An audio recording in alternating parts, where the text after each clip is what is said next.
क्या आपके साथ भी कभी ऐसा हुआ है कि आपका मूड बिल्कुल ठीक हो और अचानक किसी एक इंसान का फोन आए या वो आपके सामने आ जाए और सिर्फ 5 मिनट की बात के बाद आपका पूरा मूड और सुकून बर्बाद हो जाए?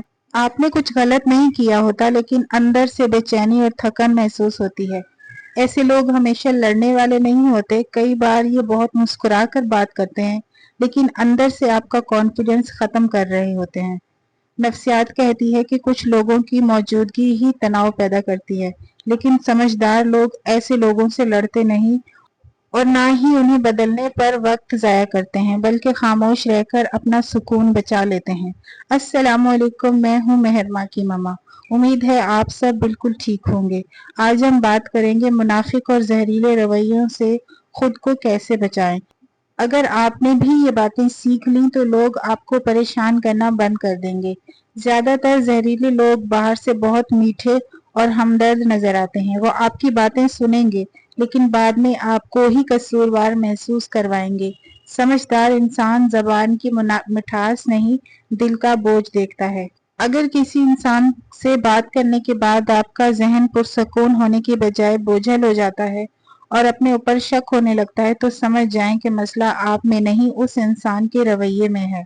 जब कोई आपको ताना दे या आपके काम में खामियां निकाले तो फौरन सफाइयां न देना शुरू हो जाएं। जहरीले लोगों का मकसद सच जानना नहीं होता, बल्कि आपको गुस्सा दिलाकर आपके जज्बात को कंट्रोल करना होता है। जिस लम्हे आप गुस्से में चीखना या बहस करना शुरू करते हैं, वो जीत जाते हैं। समझदार इंसान हर बात का जवाब नहीं देता। कुछ लोगों के लिए आपकी खामोशी और अदम तवज्जोही ही सबसे बड़ा जवाब होती है। हर एक के लिए ना कहना बदतमीजी नहीं। अगर आपके घर का दरवाजा हर वक्त खुला रहे तो कोई भी कचरा फेंक सकता है। इस तरह अगर हद ना हो तो लोग आपका ज़हनी सुकून बर्बाद कर देंगे।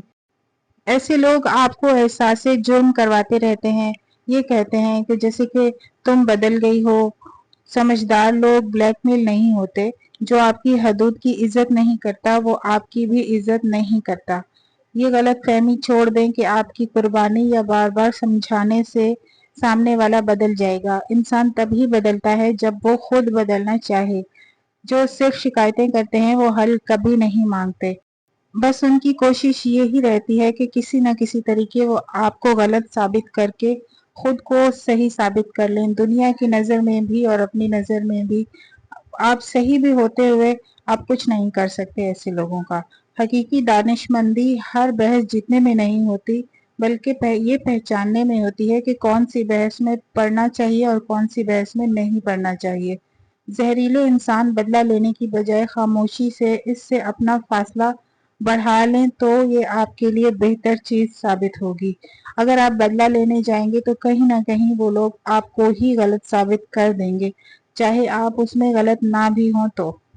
वजह इसकी ये है कि कुछ लोगों के जहन इतने ज्यादा चालाक और इतने ज्यादा शातिर होते हैं कि वो सीधे साधे लोगों को नोच कर खाने की सलाहियत रखते हैं। हम जैसे सीधे साधे लोग जो होते हैं वो सोचते ही रह जाते हैं कि क्या जवाब दें और क्या ना दें। आपके सही जवाब में से भी वो लोग गलत मतलब निकाल के फिर भी आपको गलत साबित कर देंगे। जब आप किसी को अपने जहन से निकाल देते हैं और उनकी बातों पर रद्द-ए-अमल देना बंद कर देते हैं, तो आपकी जीत हो जाती है। आपका जहनी सुकून सबसे बड़ी दौलत है, इसे बचा कर रखें, वरना लोग आपका ज़हनी सुकून बर्बाद करने के लिए हर वक्त तैयार रहते हैं और वो सोचते रहते हैं कि ये इंसान इतना खुश क्यों है, ये इंसान इतना खुश और सुकून में क्यों है। तो उनको ये चीज़ पसंद नहीं आती है ऐसे लोगों को। तो वो तरीके ढूंढते रहते हैं कि किस तरीके आपको परेशान किया जाए, आपका सुकून बर्बाद किया जाए और किस तरीके से आपको शर्मिंदा किया जाए। तो मेरा यही मशवरा है कि ऐसे लोगों से बच के आप जितना ज़्यादा रहेंगे उतना ही आप सुकून में रहेंगे। उम्मीद है कि आज की वीडियो आपके लिए फ़ायदेमंद रही होगी। अगर बात अच्छी लगी हो तो वीडियो को लाइक, शेयर और कमेंट ज़रूर करें और चैनल को सब्सक्राइब करना बिल्कुल भी मत भूलिएगा। अगर आप सब्सक्राइब नहीं करेंगे तो इस तरह की अच्छी वीडियोस आपसे मिस हो जाएंगी। और सब्सक्राइब करने के बाद ऑल के बटन को ज़रूर दबा लीजिएगा, ताकि मेरी जैसे ही वीडियो अपलोड हो तो आपको नोटिफिकेशन सबसे पहले मिल जाए। यहाँ मैं बना रही हूँ चिकन बिरयानी। ये मेरे बच्चों की बहुत फेवरेट है। कमेंट आ रहे थे कि सिस्टर आप हर टाइम बिरयानी ही क्यों बना रही होती हैं। यही वजह है कि मेरे बच्चों की ये फेवरेट है, तो मुझे ये तकरीबन हर संडे को बनानी पड़ती है। और आप मुझे ये भी बता सकते हैं कि आपको खाने में सबसे ज़्यादा क्या पसंद आता है? चिकन बिरयानी आपकी कितनी फेवरेट है और किस-किस की ये फेवरेट है? और चिकन बिरयानी में अगर आलू ना डाले जाएँ, तो फिर वो मज़ा नहीं आता। ख़ैर मुझे तो आलू उतने पसंद नहीं हैं, लेकिन मेरे बच्चों को आलू बहुत ज़्यादा पसंद है, तो इसलिए भी मुझे डालने पड़ते हैं। और मुझे उम्मीद है आपने सब्सक्राइब तो कर लिया होगा, क्योंकि मेरी इस वक्त यूट्यूब की फैमिली बहुत छोटी है और मैं चाहती हूँ कि मेरी फैमिली बड़ी हो जाए और अल्लाह पाक हम सब के खानों में, हम सब की औलादों में बरकत अता फरमाए और हम सब की औलादों के नेक नसीब करे। अपना बहुत ख्याल रखिएगा और मुझे दुआ में लाजमी याद रखिएगा। मैं भी आप सब लोगों को दुआ में याद रखती हूँ। अल्लाह हाफिज़।